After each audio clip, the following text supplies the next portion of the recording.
Bonjour à toutes et à tous. Aujourd'hui, on fait un live qui n'en est pas un. En fait, c'est une émission enregistrée. On est jeudi, il est bien midi et demi. Vous êtes bien devant votre YouTube et vous êtes bien sur notre chaîne. Le souci, c'est qu'aujourd'hui, on était en tournage. On est toujours en tournage. On est en tournage sur Mandelieu, mais je ne voulais pas louper le rendez-vous de notre revue de la semaine quotidienne. Et donc, on a décidé de faire un petit enregistrement. On enregistre en condition live, donc ça sera la même chose qu'un live, sauf que on n'est pas en live. Voilà, juste les conditions restent les mêmes. Au milieu de la semaine, on va voir pas mal d'actualités ciné et séries, une petite analyse au niveau des réseaux sociaux et de ce que vous mettez sur les réseaux sociaux. On parlera également de Ferrari et de Magnum et de France Télévisions. Tout ça mis dans l'ordre, ça nous donne quoi? Ça nous donne des cinémas avec Lucie, le retour, le film de Luc Besson, le niveau 2. On va parler de coupe budgétaire à France Télé. On va parler de blogueuses qui changent ses followers en changeant ses sujets de photos. Et de Ribot de Magnum qui revient d'ici certainement l'année prochaine, donc d'ici quelques mois. Et on fera aussi des infos en rafale. Je ne sais pas si vous entendez, mais on a droit au gamin du dessus qui s'amuse. Regardez, écoutez bien. Voilà, vous l'entendez? Un cheval à bascule, je pense que c'est ça. Il nous le fait là depuis quelques jours. C'est très très agréable pour bosser. Voilà, c'est un des avantages de bosser, d'avoir cette labo en appart. Donc allons-y. L'ordre, je ne sais pas si je vais respecter l'ordre que je vous ai dit. Allons-y, on va commencer par Lucie, le film de Luc Besson. Donc Luc Besson nous prépare un nouveau Lucie. Alors déjà, ça me pose un problème parce qu'à la fin du premier, sans vouloir vous spoiler la fin, mais c'était une fin, hein. Je vois difficilement comment on va pouvoir récupérer Lucie. Mais bon, le business étant ce qu'il est, Luc Besson va certainement réussir à nous faire une suite et nous la faire ressusciter. Le tournage est prévu dès le mois de novembre, donc à mon avis, il avait déjà plus ou moins écrit l'histoire. Je pense qu'en fait, il s'est prévu une petite marge de manœuvre avec la sortie de Valérian. Valérian n'a pas vraiment marché, il n'a pas eu le succès escompté. La société de Luc Besson, EuropaCorp, connaît quelques gros problèmes financiers. L'année dernière, ils n'étaient pas bien du tout. Luc Besson avait réussi à repousser les créanciers en leur disant hop, hop, hop, je vais sortir mon super film Valérian, ça va marcher, c'est le nouveau cinquième élément, donc vous verrez, ne vous inquiétez pas. Les finances vont bien aller, sauf que Valérian n'a pas bien fonctionné aux États-Unis, relativement fonctionnoté en France. Je crois que ça a été un petit peu mieux en Chine, mais c'était pas extraordinaire. Donc du coup, il se retrouve un petit peu dans le rouge, il se retrouve un petit peu embêté. Euh, donc il lance Lucie. Lucie, je pense que c'est une nouvelle machine à cash qu'il va faire. Perso, j'avais pas du tout aimé le premier. J'avais trouvé ça prévisible, pas forcément super bien filmé, le scénario très léger, à peine crédible. Franchement, c'était pas génial, mais il avait rapporté pas mal puisque le premier, je crois qu'il avait investi, hop, je regarde ça, ouais, c'est 40 millions d'investissement et il en avait rapporté 460 millions de bénéfices. Donc on comprend peut-être pourquoi Luc Besson a intérêt de rapidement le tourner, rapidement le monter et rapidement de le sortir. C'est certainement pour renflouer les caisses d'EuropaCorp. Alors par contre là sur le coup, je suis assez pour lui filer un coup de main. Alors je ne sais pas comment parce que je suis sûr de ne pas aller voir son film. Mais c'est vrai qu'EuropaCorp après a un côté très positif qui est le soutien à la création, cinéma d'auteur, etc. C'est ce qui d'ailleurs plombe son budget. C'est qu'EuropaCorp est vraiment un financier pour un très grand nombre de petites productions, c'est-à-dire des producteurs qui ne sont pas encore connus, des films qui sont des films d'art, etc. Luc Besson leur donne leur chance, leur donne des moyens, des espaces de tournage, donc avec son université du cinéma à Paris, mais aussi en leur donnant des moyens financiers, en leur donnant des moyens techniques avec du matos qui est prêté, loué à bas coût, etc. Il est vraiment, EuropaCorp aide vraiment la création cinématographique et ça permet de ne pas avoir que des blockbusters. En gros, l'idée d'EuropaCorp, c'est quoi? Son idée à Luc Besson, c'est de se dire, je fais des grosses machines qui rapportent du cash, genre Taken, genre Lucy, ce que devait être Valérian aussi dans une moindre mesure. Mais vraiment, les Taken et autres Taxi et Lucy, c'est des machines à cash qui rapportent de la thune, qui lui permettent de faire ses créations à lui, comme Valérian, et qui lui permettent où il se fait vraiment plaisir, hein, parce qu'on sent dans ce film, même si c'était pas extraordinaire, on sent qu'il s'est fait plaisir. Et à côté de ça, EuropaCorp finance aussi, avec les bénéfices des Taken et autres gros, entre guillemets, blockbusters d'EuropaCorp, finance des créations originales, qui sont des petits films, films d'auteur, qui rapportent pas beaucoup, voire pas du tout, qui rentrent pas dans leurs frais, mais ça permet aussi d'entretenir la flamme des créations artistiques, et c'est une bonne chose. Donc je ne sais pas, peut-être acheter des produits dérivés de Lucie, payer pour avoir un entretien avec Scarlett Johansson pour qu'elle nous parle de son rôle.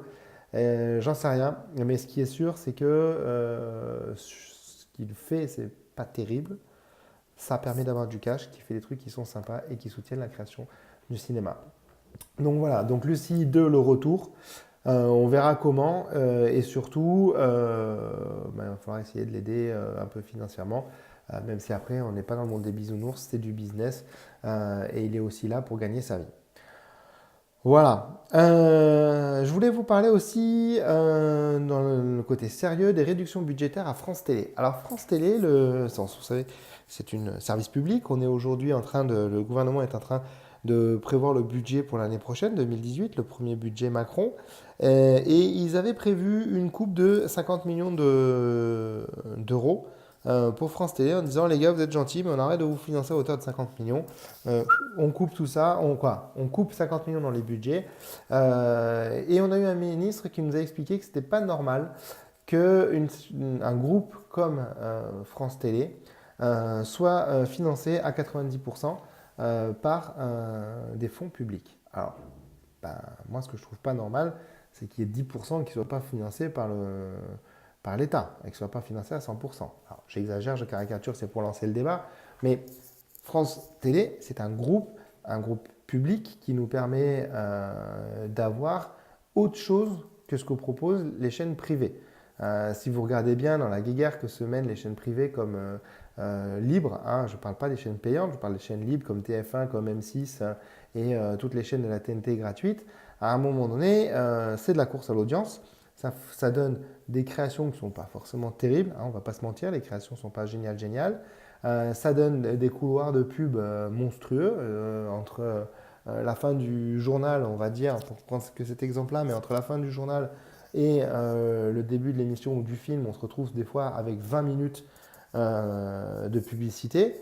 Je trouve pas ça génial. Alors c'est vrai qu'il y a de la publicité sur France 2, c'est vrai qu'elle est de plus en plus de retour, mais il y a des moments où on est protégé. Par exemple, l'idée qui avait été lancée de ne pas mettre de publicité pendant les émissions de jeunesse, perso, je trouve ça bien. Voilà, on a une émission de jeunesse, les enfants, quand ils ont 6 ans, 7 ans, qui regardent la télé, si on leur envoie des pubs, s'il n'y a pas eu d'éducation derrière sur qu'est-ce que c'est une pub, à quoi ça sert et pourquoi on te la projette, les enfants, ils ne comprennent pas et je suis désolé, mais à un moment donné, c'est bien de les protéger de ces couloirs de pub et de c'est pas un lavement de cerveau, mais parfois on n'est pas loin, quoi, quand on se retrouve avec 3, 4 ou 5 fois la même publicité diffusée en une heure, et pas forcément sous différentes formes justement, mais dans le même format, c'est pas génial.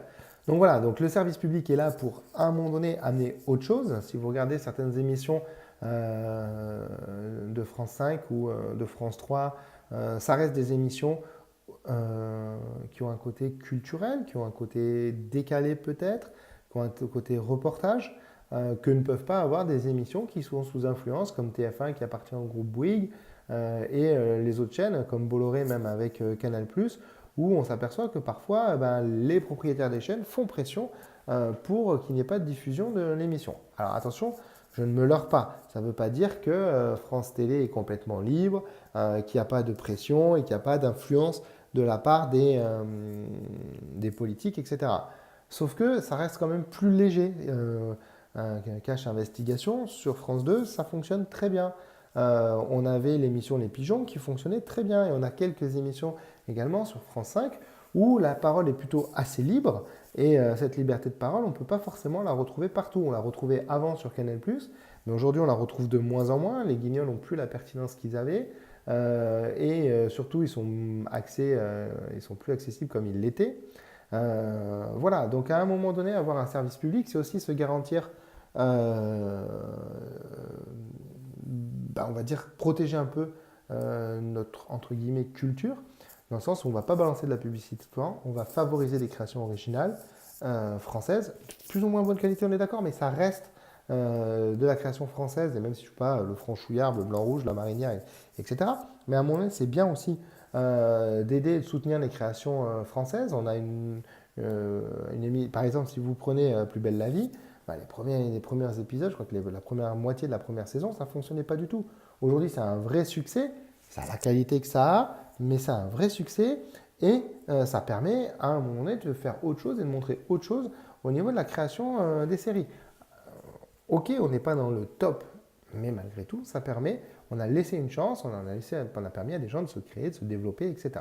Voilà.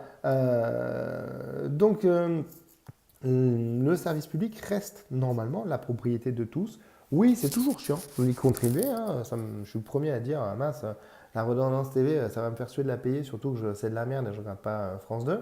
Et puis après, quand on relativise, c'est vrai qu'il y en a pour tout le monde, il y en a pour tous les goûts. Donc c'est normal que tout ne vous plaise pas sur le groupe France Télé et toutes les émissions ne vous plaisent pas, mais il y en a qui vous plaisent, j'en suis sûr. On ne peut pas dire le contraire.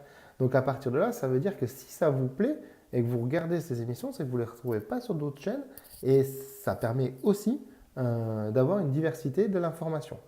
Voilà, donc de la même façon que ça m'avait choqué quand le président va sur TF1 pour faire son intervention, ça me choque qu'on réduise les coûts, même si je serais le premier content de ne pas payer ma redevance.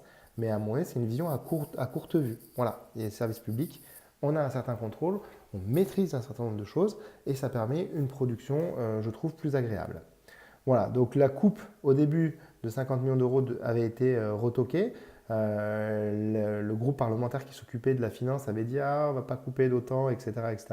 Finalement, ça sera a priori vraiment 50% de la chaîne, de 50 millions d'euros, pardon, et pas de la chaîne, qui vont être coupés. Donc, ça promet un changement de chaîne.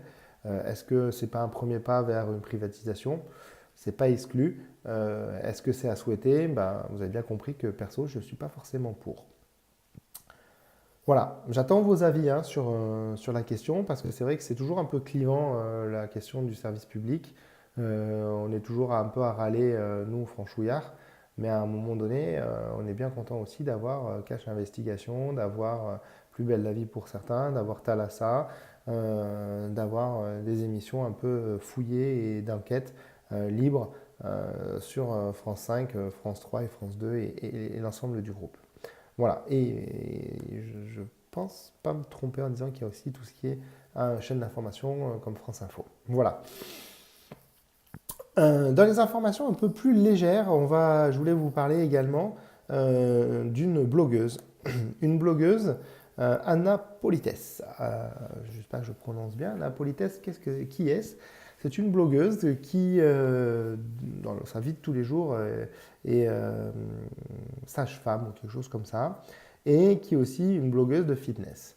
C'est une nénette qui doit avoir 25-30 ans, comme toute prof de fitness, qui est un corps de prof de fitness, qui a un petit côté, elle doit être américaine ou australienne, donc il y a un petit côté surfeuse blonde, forte poitrine, etc.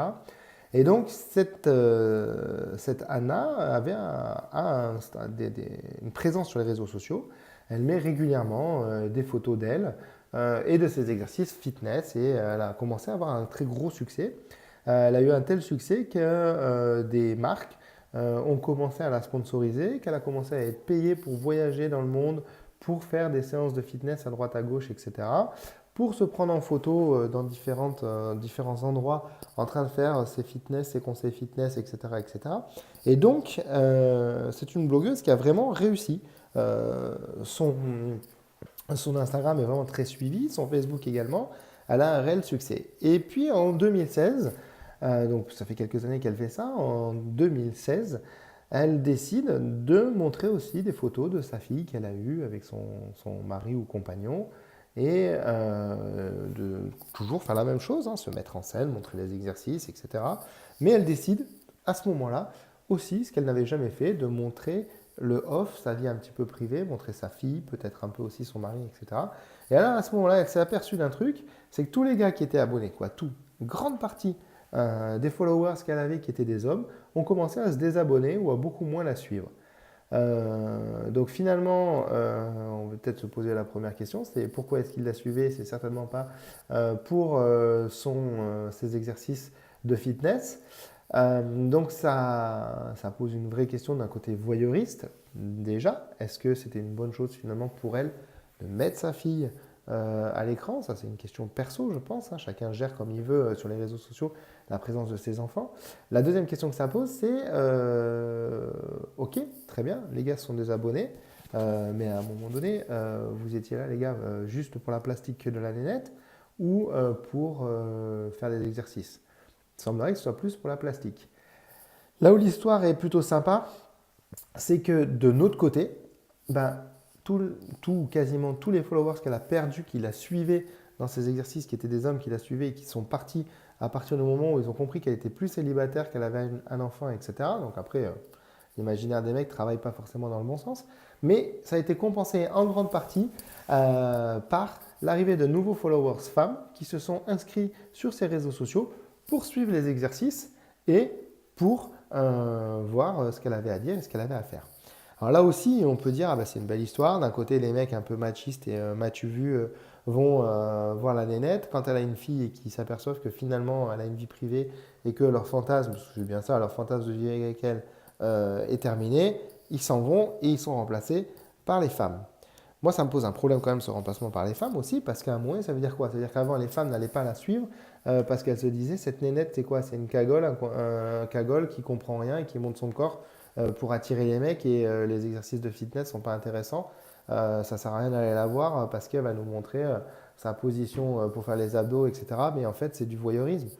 Donc voilà, donc c'est l'impression déjà la première chose, moi, la première chose que ça me pose comme problème, c'est cet aspect, cette approche qu'on a des réseaux sociaux en se disant, ben tiens, euh, une blogueuse qui fait du fitness, si elle montre sa fille, ah, elle est sérieuse en tant que fitness et en tant que prof de sport. Si elle montre pas sa fille et son mec, elle n'est pas sérieuse en prof de sport, mais on peut la suivre parce qu'on peut la mater en train de faire des exercices. Voilà, donc déjà cette première approche, je la trouve pas très saine au niveau des réseaux sociaux, que ce soit du côté des hommes ou que ce soit du côté des femmes. Parce que la critique féminine, je la trouve même peut-être plus cruelle que l'attitude des hommes. La deuxième chose que ça m'interpelle, c'est que finalement, il faut faire vraiment gaffe à ce qu'on publie sur les réseaux sociaux. Quoi. Je dis finalement, mais c'est une évidence qu'il faut faire très attention à ce qu'on publie sur les réseaux sociaux et que on ne maîtrise peut-être pas forcément, on a une mauvaise analyse parfois des gens qui nous suivent. Et c'est là où c'est très important, à mon avis, d'utiliser à fond tout ce qui est statistique, tout ce qui sont fournis par Facebook entre autres, mais il faut essayer aussi de trouver des outils pour Twitter, Instagram, etc., pour voir qui sont les gens qui vous suivent. Et à mon avis, se poser la question de pourquoi est-ce qu'ils nous suivent. La question qu'on aurait pu se poser au début, c'était de se dire, bah, tiens, j'ai beaucoup de mecs qui me suivent. Pourquoi est-ce que j'ai beaucoup de mecs qui me suivent? Est-ce que c'est parce que mes exercices les intéressent? Et à ce moment-là, ça veut dire que je vais adapter mes exercices à des mecs. Ou est-ce qu'ils me suivent pour me mater? Et à ce moment-là, quel est le but de ma présence sur les réseaux sociaux? Est-ce que c'est un but pour être vu ou est-ce que c'est un but pour donner des cours et des astuces fitness? Si c'est vraiment pour donner des cours et des astuces fitness, qui est le cas de cette blogueuse, à ce moment-là, comment faire pour rectifier le tir et finalement modifier l'empreinte numérique de son empreinte numérique? Là, elle l'a fait certainement sans le vouloir, en montrant sa fille, elle a modifié son empreinte numérique. Elle est passée de la nénette à la plastique parfaite célibataire à la mère de famille qui fait du sport après avoir eu un enfant et qui conserve une plastique intéressante.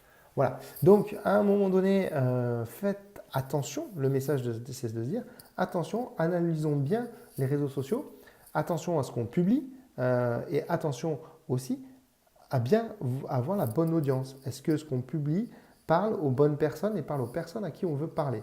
Voilà, si on prend par exemple la société AFV Prod, si nous, on publie des photos de nos tournages, on publie des photos de la façon dont on prépare nos activités, etc., etc., on vous passe notre quotidien, le but c'est parce qu'on veut vous montrer qu'est-ce qu'est VProd, quel est notre esprit, comment est-ce qu'on travaille, quel est le matériel qu'on a, etc., etc. Donc finalement, notre objectif d'être présent sur les réseaux sociaux, c'est de dire, bah, regardez à FVProd, voilà comment on prépare notre travail, on est pro, voilà ce qu'on vous propose comme activité et comme film, et voilà ce qu'on peut vous faire. Vous voyez qu'on est des professionnels et qu'on sait ce qu'on fait. Et donc c'est pour ça qu'on publie sur les réseaux sociaux. C'est notre vitrine au quotidien, comme on avait une vitrine avant dans les boutiques. Qui disaient, regardez, on est une boutique de luxe, on est une boutique de bon marché, etc., etc. Mais ça, il faut être bien sûr qu'on s'adresse aux bonnes personnes. Parce que finalement, nous, avec AV Prod, ce qu'on cherche, ce n'est pas à avoir 200 000 abonnés sur notre page Facebook ou notre Twitter ou notre Instagram. Mais finalement, ce qu'on cherche, c'est à interpeller des gens qui sont susceptibles de faire des films et de faire appel à nos services pour des films, des applications, etc. Voilà. Pour la blogueuse, j'imagine que c'est la même chose, mais surtout, c'est la même chose aussi pour les marques qui la suivaient. C'est-à-dire que les marques qui la suivaient, pourquoi est-ce qu'ils la suivaient? Ils la suivaient parce qu'ils se disaient, ben tiens, moi je suis une marque qui propose des habits de sport, ben, je vais te sponsoriser pour que tu portes mes habits de sport, pour que tu fasses tes cours avec mes habits de sport. Sauf que si les mecs regardaient la vidéo juste pour regarder la nénette, les habits de sport, ils s'en foutent. Mais maintenant, effectivement, ça devient pertinent la présence d'habits de sport, puisque les femmes vont suivre son blog pour les exercices de sport. Et à ce moment-là, elles seront susceptibles de porter des produits de telle ou telle marque et donc d'aller les acheter. Voilà. Donc vous voyez qu'en fonction de qui vous suit et en fonction de ce que vous mettez à l'image, la pertinence de vos messages sur les réseaux sociaux sera plus ou moins bonne et il faut vraiment faire attention à qui vous suit et pourquoi on vous suit. Voilà, j'étais un peu long, j'étais peut-être un peu fouillis, n'hésitez pas à poser des questions, mais en gros, voilà, mon idée c'est vraiment de se dire et de vous dire sur les réseaux sociaux, attention, on essaye d'avoir une image de marque, on essaie d'interpeller des gens, ça fonctionne ou ça ne fonctionne pas, mais il faut bien le vérifier. Et à partir du moment où ça fonctionne, il faut continuer dans cette voie-là. Si ça ne fonctionne pas, il faut comprendre pourquoi et il faut essayer de modifier. Pourquoi? Parce que si vous cherchez à être présent sur les réseaux sociaux pour être sponsorisé, etc., si vous voulez que ça fonctionne, eh ben, il faut apporter la preuve aux gens qui vont vous sponsoriser que vous êtes la bonne personne à qui il faut donner des sous parce que vous touchez un certain nombre de followers ou de personnes qui vous suivent bien pour le message que vous passez et non pour autre chose. Voilà, j'étais un peu long sur cette question, mais c'est important, on y reviendra régulièrement sur les réseaux sociaux. Ça reste quelque chose qui nous suit au quotidien et qu'on ne maîtrise pas forcément bien parfaitement. On va être beaucoup plus léger dans le retour de Magnum. Ouais, souvenez-vous, Tom Selleck, la moustache, la Ferrari, Higgins, c'est Apollon, le décor paradisiaque des îles d'Hawaï, etc. L'hélicoptère, les virées, le côté je reviens du Vietnam un peu et la vie est belle. Et bien, figurez-vous qu'il nous prépare un reboot. CBS aurait a priori validé la chaîne CBS aurait validé une saison entière pour un nouveau Magnum. J'ai pas trouvé le nom de l'acteur qui va remplacer Tom Selleck. Il va pas falloir se planter. L'épisode pilote validera l'engagement de CBS en fonction des retours d'audience et des retours critiques qui seront faits de la série. Mon avis, c'est que c'est sacrément casse-gueule de reprendre Magnum. Ça reste quand même une série culte, mythique, même si ce n'est pas la série qui a été faite, mais si vous voulez, c'est un peu comme Starsky et Hutch, comme Chips, etc. Ça parle à toute une génération. Et à un moment donné, s'attaquer à un reboot de cette série, il ne va pas falloir se planter, parce que ça peut coûter des sous, ça peut vous casser un peu l'image de votre chaîne, parce qu'à un moment donné, si vous faites un reboot, ça veut dire que vous n'avez pas d'autres idées, que vous ne prenez pas de risques et vous vous dites, ben tiens, je me lance là-dedans, j'essaye, je fais un pilote, je signe une première saison. Si ça fonctionne, tant mieux, je prends du cash et je continue. Si ça ne fonctionne pas, j'arrête. Mais ça ne montre pas un esprit d'initiative et de création très important. Et on revient un petit peu sur ce qu'on disait en début d'émission sur France 2, où là, pour le coup, voilà, typiquement, France 2 dans des créations prend des risques parce qu'ils ne sont pas là que pour faire du cash. Et là, franchement, reprendre Magnum, alors oui, moi ça me parle, ça me plaît. L'idée, si c'est bien fait, m'intéresse parce que j'ai regardé Magnum quand j'étais gamin, parce que j'ai des super souvenirs de dimanche passés en famille à regarder Magnum, etc. C'était des bons moments, l'esprit me plaisait bien, c'était rigolo, la Ferrari, Higgins, les chiens, Magnum qui vit la belle vie, qui a ses chemises hawaïennes, etc.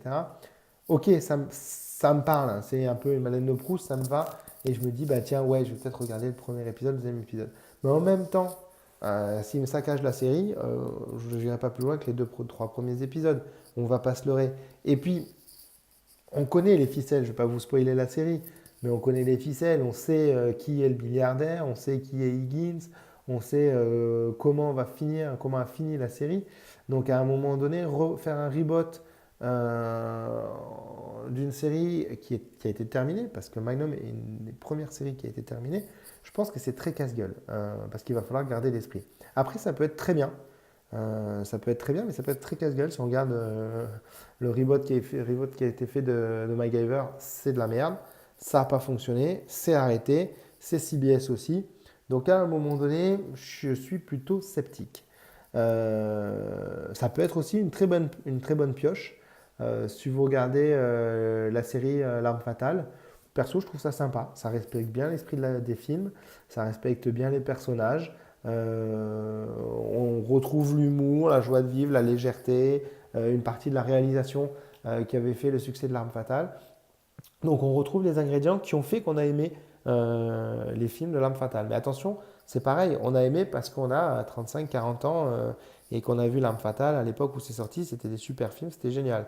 Mais si je vous montrais les 3 films ou 4 films de L'Arme Fatale aujourd'hui à des gens qui ont moins de 20 ans ou qui ont moins de 25 ans, et on va vous dire que c'est de la merde, ça a mal vieilli, qu'est-ce que c'est que cette histoire et dans quel monde on vit. Voilà, que c'est quoi cette daube, comment on peut être fan de trucs comme ça avec l'humour à 2 balles, des courses-poursuites où on voit que c'est pas super bien fait, des cascades en veux-tu, en voilà, mais pas forcément génial non plus. Mais à l'époque, on était emballé, on avait aimé ça, on était surpris. Il y avait cet esprit un peu désinvolte, un peu rigolo, un peu second degré. Je fume, je bois de Marc Tariq. Donc ça passait. Aujourd'hui, c'est des choses qui vont être un peu compliquées, qui sont compliquées à mettre à l'image. Ils ont parfaitement réussi à le faire, je trouve, dans la série. Magnum, bah, ça va être la même chose. Il y avait derrière Magnum, il y avait l'esprit du gars qui revient du Vietnam, qui en a bavé, mais on le sait qu'il en a bavé, mais on ne nous montre pas ce qui s'est passé au Vietnam. Il revient avec ses potes, il a la belle vie, il a une certaine légèreté, les chemises hawaïennes, etc. Voilà, comment est-ce que tout ça, on peut le retranscrire aujourd'hui? Je pense que ça peut être une vraie réussite, mais je pense aussi que ça peut être une bonne merde, hein, pour dire les choses comme elles sont, et qu'il va falloir vraiment se méfier là-dessus. Voilà, donc c'était l'information du jour, le reboot de Magnum. Sachez aussi, on en a déjà parlé dans la précédente émission, qu'il y aura aussi déjà, ils vont refaire Starsky et Hutch. Donc là, décidément, ça manque peut-être un peu de création. C'est parfois un petit peu inquiétant de se dire, bah merde, on ne recrée pas des séries, on prend des anciennes, on les refait, alors qu'on retrouve des super séries. Je vous parlerai peut-être un jour de La Servante écarlate, qui est une série, voilà, je trouve ça assez bluffant. C'est bien réalisé, c'est bien tourné, c'est bien joué. L'image est belle, la lumière est belle, le scénario est juste extraordinaire. Voilà, c'est une vraie série qui a été créée, qui n'existait pas, avec un esprit. Ça correspond bien aussi à l'esprit actuel de notre société, l'ambiance qu'il y a, etc., un peu pesante, avec des histoires bah, je vous en dis pas plus. Voilà, je vous en parlerai certainement dans une émission à venir. Mais voilà, La Servante écarlate, c'est vraiment la série à voir. Par contre, je vous parlerai pas, et je compte sur vous pour pas me spoiler, je vous parlerai pas de tout ce qui est The Walking Dead. Le premier épisode est passé hier, puisqu'on est mercredi, parce que je vous rappelle qu'on n'est pas en direct. Moi, je vais attendre la coupure pour voir la première partie, voir ce que ça donne. Donc, merci de ne pas me le spoiler, hein. Voilà. On a vu la blogueuse, on a vu la réduction à TF1, France 2, pardon, on a vu Lucie, on a vu le retour de Magnum. Il nous reste maintenant les infos en rafale. Alors, les infos en rafale, on avait fait ça sur la première émission, ça vous avait bien plu. Donc, je vous le refais. Les infos en rafale, c'est quoi? C'est des infos que je vous balance, comme son nom l'indique, les infos en rafale, parfois avec un avis, des fois sans avis, juste pour avoir l'info. The Punisher, qui avait été la diffusion, vous savez, de cette série dans Marvel. The Punisher, la première saison comporte 13 épisodes, qui est joué par l'acteur dont le nom m'échappe, joué dans The Walking Dead et qui après a joué aussi, a fait une apparition dans Daredevil, déjà dans le rôle de The Punisher. C'est lui qui y sera. C'est parti. La première diffusion sera le 17 novembre. Voilà, 3 jours après mon anniversaire, ceci dit en passage. N'hésitez pas à me le souhaiter, à me faire plein de cadeaux, j'adore.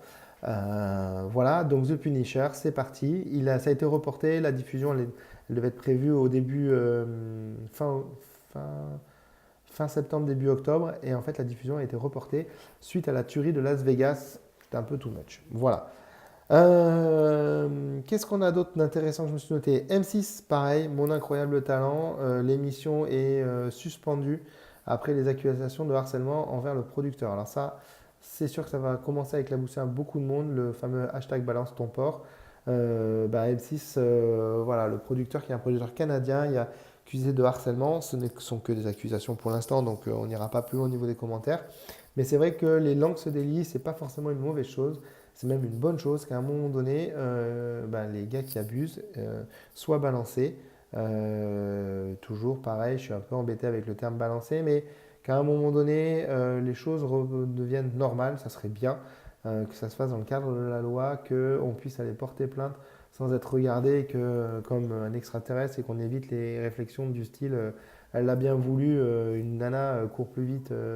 Mini-jupe baissée qu'un pantalon, mini-jupe relevé qu'un mec avec un pantalon baissé. Enfin bref, toutes ces réflexions machistes qui sont pas top et qui sont pas bien du tout. À un moment donné, ça serait bien que ça s'arrête, que ça sorte de notre quotidien et que les gens qui les disent cessent de les dire, cessent de les penser et arrêtent de trouver des excuses sur les propos de harcèlement et plus quand il y en a. Donc ça passera, à mon avis, effectivement par une prise de conscience de la société et à un moment donné aussi peut-être par une loi et le fait que qu'on puisse porter plainte plus facilement sans être dévisagé et sans avoir trop honte. J'accélère parce qu'on est à 32 minutes d'émission, je ne voulais pas dépasser les 30 minutes, donc ça va, on a les 5 minutes du sud, mais à un moment donné, on va essayer de rester dans le tempo. Facebook aux États-Unis va proposer ou propose d'enregistrer son écran en direct. C'est très pratique et ça sera très pratique. Et perso, je l'attends aussi. Pourquoi est-ce que ça sera pratique? Eh ben, ça sera pratique quand, par exemple, ma mère m'appelle et me dit ah, mon téléphone il marche pas, je ne sais pas ce qui se passe, etc. Ça fonctionne plus. Je pourrais lui dire cette appli fonctionne plus, lance Facebook. Laisse-moi voir en direct ce qui se passe sur ton écran et je vais pouvoir la guider pour réparer son iPhone ou sa tablette si ça ne fonctionne pas. Donc je trouve ça assez pratique. Ce sera aussi pratique certainement pour les formateurs et pour les gamers qui pourront partager en direct leurs jeux. Ils adorent ça, les gamers. Je ne vois pas le truc, mais bon, ça intéresse certainement du monde. Moi, je ne suis pas gamer perso, donc c'est pour ça que je ne suis pas touché par ce genre d'informations. Là, le producteur de Plus belle la vie, on en parlait tout à l'heure, le producteur de Plus belle la vie passe à autre chose, donc Plus belle la vie continue, mais son producteur passe la main. Et arrête la série. Lui arrête d'intervenir sur la série, mais la série continue. Je vous rappelle que c'est un vrai succès. Voilà, c'est une émission comme ça, c'est toujours bien de le placer à table, ça vous permettra d'avoir un petit côté j'ai de la culture, j'ai des infos. Autre chose assez rigolo, Amazon qui a lancé un service à la Netflix. Amazon va sortir une série. C'est parti, une série qui va s'appeler Jean-Claude Von Johnson et non pas Jean-Claude Van Damme. Évidemment, cette série, c'est une série avec Jean-Claude Van Damme, autour de Jean-Claude Van Damme. C'est une série qui semble assez prometteuse. Les premiers critiques et les gens qui en ont vu des extraits des pilotes sont assez satisfaits, assez dithyrambiques. Et a priori, c'est Jean-Claude Van Damme qui fait du Jean-Claude Van Damme, donc ça peut être sympa. C'est une série qui ne se prend pas la tête, mais qui semble très bien faite, des premiers échos qu'on a. Donc à suivre, Jean-Claude Von Johnson. En même temps, ça va être aussi un moyen pour Amazon de arriver de concurrencer Netflix et les autres plateformes de streaming. Donc je pense qu'ils vont éviter de se louper. On connaît Amazon, on sait leur capacité qu'ils ont à décrocher de nouveaux marchés et à innover. Là, a priori, avec cette série Jean-Claude Von Johnson, ils ont quelque chose entre les mains qui est plutôt sympa. Et dernière info, au niveau série, c'est la fin du tournage d'Aquaman qui a été fait. Aquaman, c'est une série qui va se passer, comme son nom l'indique, dans la mer. autour de l'Atlantide, etc., si j'ai tout bien compris. Ce qui est intéressant, c'est que c'est fait avec Jason Momoa. J'aime bien Jason Momoa, j'aime bien dire son nom. Jason Momoa, c'est moi, oui. Jason Momoa, vous l'avez vu dans la série il y a quelques années. On l'avait vu dans la série Stargate. Stargate SG1 et il y avait eu une deuxième, une série parallèle qui avait été continuée. Et ben, c'est dans cette série que vous l'avez vu. Et on l'a vu aussi dans la première saison de Game of Thrones, puisque c'est le mari de la mère des dragons. Voilà, c'est son premier mari. Euh, donc John Momoa, parce que j'aime bien le dire, John Momoa, voilà, est Aquaman. Il y a ce sera tout un univers un peu des dieux marins au milieu. Je pense, j'imagine qu'il y aura euh, l'Atlantide, etc. On va retrouver aussi au casting Nicole Kidman. Je crois qu'elle est la mère d'Aquaman. Donc voilà, donc une série qui vient d'être terminée, de tourner, qui peut être sympa puisque le casting est plutôt alléchant. L'univers peut être très sympa. Attention à ne pas tomber dans le kitsch et avoir des décors en carton avec des fausses plongées, etc., etc. À se taper un truc à la Waterworld qui était vraiment pitoyable. Voilà, et ben voilà, on a fini avec cette revue de presse un peu spéciale puisqu'elle n'est pas en direct. Je vous rappelle, mais elle est enregistrée, même si elle est diffusée jeudi à 12h30. On se retrouvera la semaine prochaine, même heure et même lieu certainement, 12h30 pour l'heure. Le jour jeudi également. J'espère que je pourrai être en live. On a des demandes de tournage la semaine prochaine, mais qui a priori ne tombent pas le jeudi. Donc j'espère être en live parce que c'est vraiment le but, que je puisse vous donner des infos, qu'on puisse échanger, qu'on puisse avoir une discussion là-dessus. On commence à être un petit peu suivi. Alors merci à tous ceux qui ont commencé à nous suivre. N'oubliez pas de liker la vidéo. N'oubliez pas de la partager. N'oubliez pas aussi de faire des commentaires. Ça nous permettra de remonter au niveau de YouTube et d'être un peu mieux vu. Voilà, on en a terminé pour cette émission qui est la numéro 4, si je ne m'abuse. Merci de l'avoir regardé pour ceux qui l'ont regardé en entier. Je vous mets comme toujours le lien de la revue de presse en dessous, le lien Flipboard. Et voilà, j'espère que la semaine dernière, vous avez vu la 3D du bateau fait par l'université égyptienne. Si vous ne l'avez pas fait, allez le voir, c'est assez sympa. Voilà, allez, merci à tout le monde. À jeudi prochain. Au revoir.